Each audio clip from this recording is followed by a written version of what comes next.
Hey there, Sharon Horne-Ellstrom here. Welcome to day 1084 of What's She Up To Now.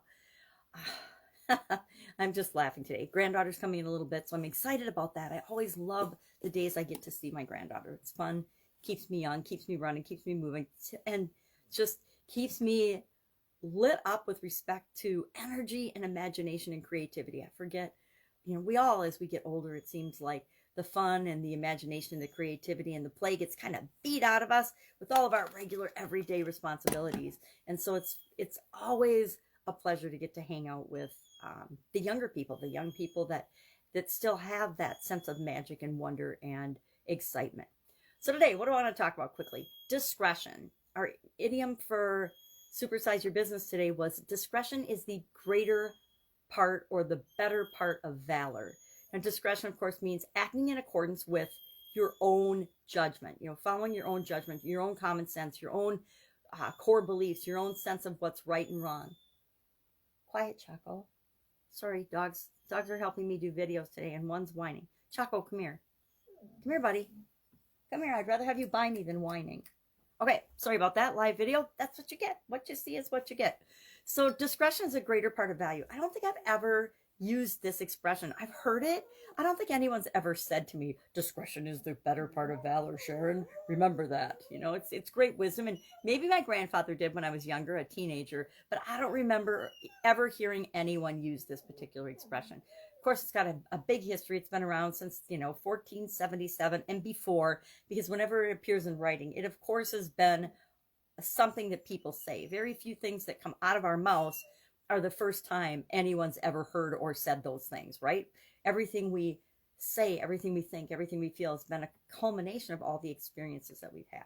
But I like the word discretion, right? Use your own discretion, use your own judgment, use your own wisdom. Think for yourself. How many times, I wonder, I've said think for yourself in the past, 14 months, hundreds of times, including reminding myself to think for myself.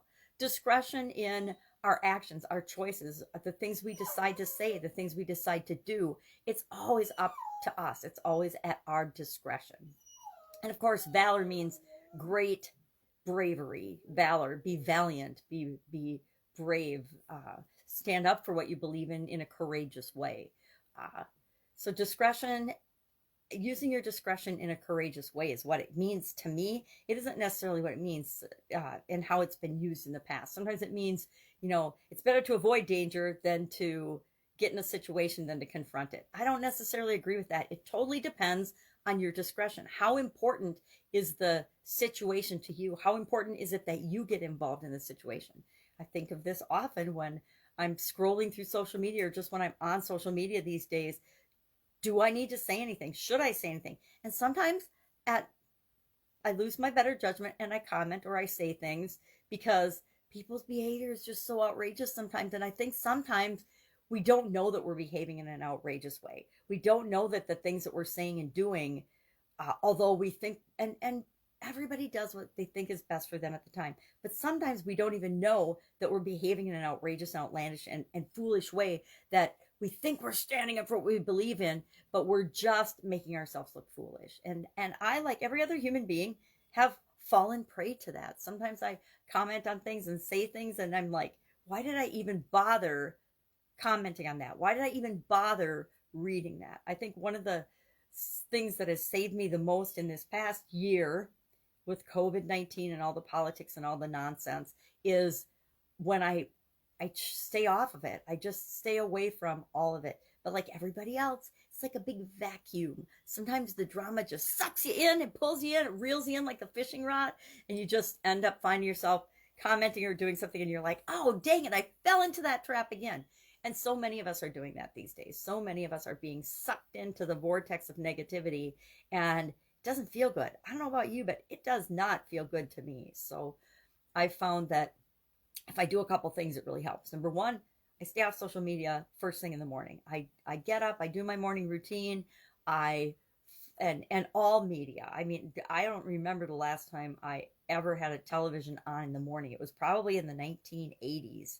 I used to watch the news before I went to a training in the morning before I went to work. And I found that sometimes it put me in a really bad mood. And I went to a training called Louis Tice training back then. I don't even remember what it was called.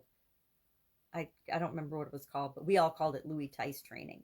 And it was one of those trainings that everybody at the company I worked for really, really wanted to go to. You had to sign up, and then you had to be recommended. And then when you got in, it was a week-long training. And one of the things they challenged us to do at that, the trainers, was to turn off the television. Because back then, guess what? There was no internet. We didn't have social media. We didn't have any other media besides the television and the radio. That was pretty much it. Television, radio, and in-person contact, like real person-to-person contact. Remember when we used to have that? Oh my God. Real in-person live talking to another human being. Like they would be 3 feet away from you and you would be talking to them without a face mask. I know. Remember that? It hasn't really been that long ago. It just feels like it's been a century. So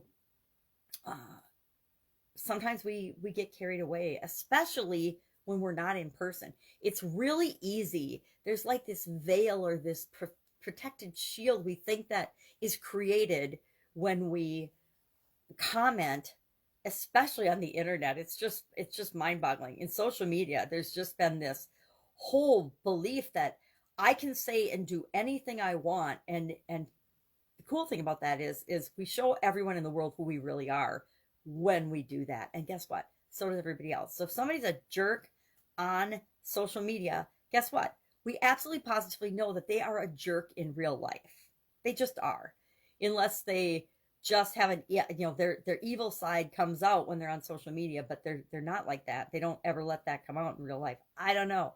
But it seems like people feel like they have permission to say and do anything they want on social media.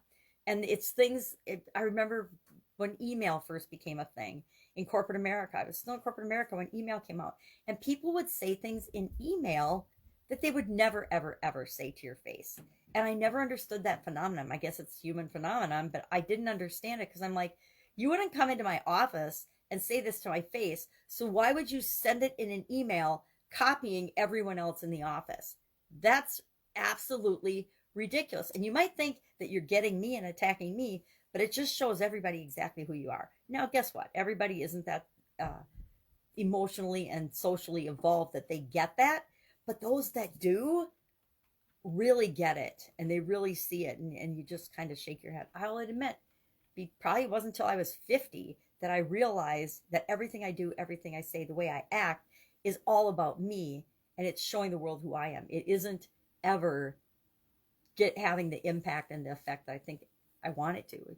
Think of bullies, for example. Bullies think that they're in control and that they're superior and that they're entitled or whatever. But the truth is, they're just showing those of us who are semi-intelligent, it doesn't take a lot of intelligence, exactly who they are. We're seeing a lot of that in the world right now. And it's the difference between good and evil. And guess what? I personally believe good always prevails.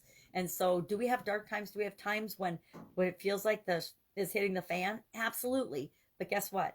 We always know that this too shall pass. So do we need to jump in and comment and be involved in it?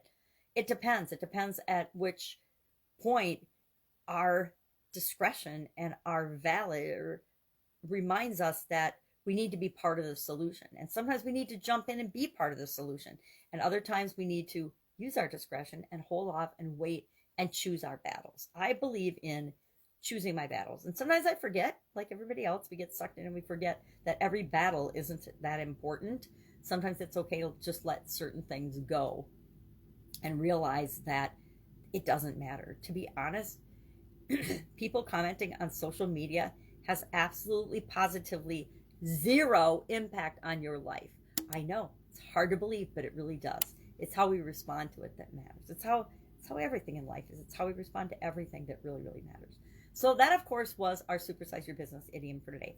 Our 365-day challenge this year is to do one thing every day that centers you. And the topic for that today was stretching your mind, stretching our mind. We all need to do mind-stretching things. And we're supposed to today stretch our mind in an artistic way. Yesterday, we stretched our mind in a scientific way. We learned something new in science.